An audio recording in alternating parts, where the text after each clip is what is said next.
राधे राधे। एक बार फिर स्वागत है आप लोगों का मेरे राधा के श्याम चैनल पर। आज मैं आपको भादों के अमावस्या की कथा सुनाती हूँ।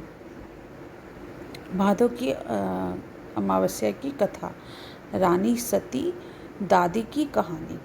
पौराणिक इतिहास के अनुसार एक बार महाभारत के युद्ध में वीर अभिमन्यु चक्रव्यूह में वीर गति को प्राप्त हो गए थे।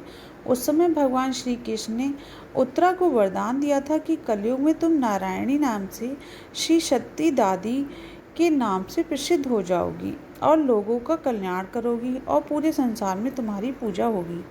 उसी वरदान के फलस्वरूप सती दादी जी लगभग 715 वर्ष पूर्व सती हो गई थी।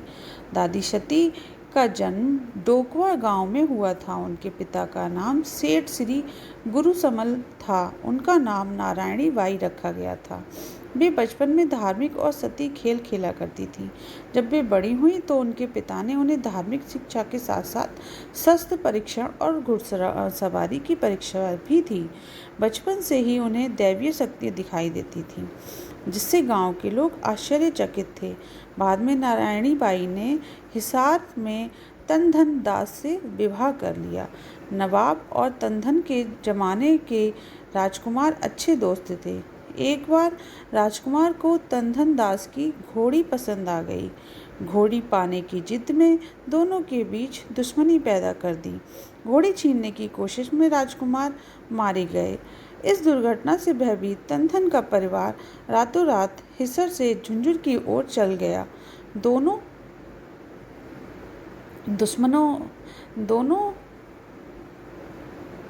राजाओं के बीच दुश्मनी के चलते ये लोग झुंझुनू में बस गए। विदाई के दिन देवसर की पहाड़ी के पास सैनिकों ने हमला कर दिया। तनधन दास ने वीरतापूर्वक सैनिकों का सामना किया। एक सैनिक ने धोखे से पीछे से उन पर हमला कर दिया। तनधन वीर गति को प्राप्त हो गए। जब नवविवाहिता नारायणी ने डोली से यह सब देखा, तब उसने वीरांगना नारायणी चंडी का रूप धारण कर लिया और उसने अपनी तलवार से सभी शत्रुओं को सफाया कर दिया। धरती लाशों से पट गई।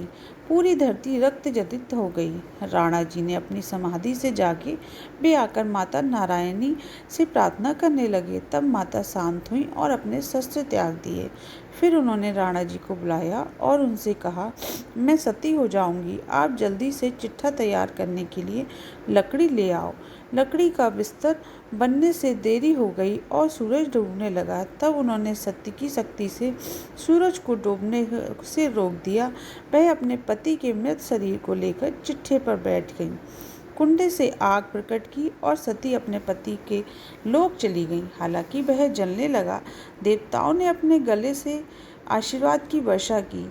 तब से उन्हें रानी सती दादी के रूप में पूजा जाता है, जो अपने सभी बच्चों पर प्रसन्न नजर रखती हैं।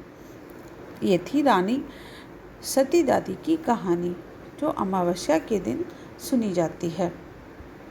पिठौरी अमावस्या का महत्व। इसके अलावा भादो अमावस्या को हिंदू संस्कृति में गहरा महत्व दिया जाता है। दरअसल ये उत्तर प्रदेश, हरियाणा, राजस्थान, मध्य प्रदेश आदि में मुख्य रूप से हर्षोल्लास के साथ मनाई जाती है। ऐसा माना जाता है कि इस दिन पूजा अर्चना और व्रत रखने से लोगों के पाप और दुर्भाग्य से मुक्ति मिलती है।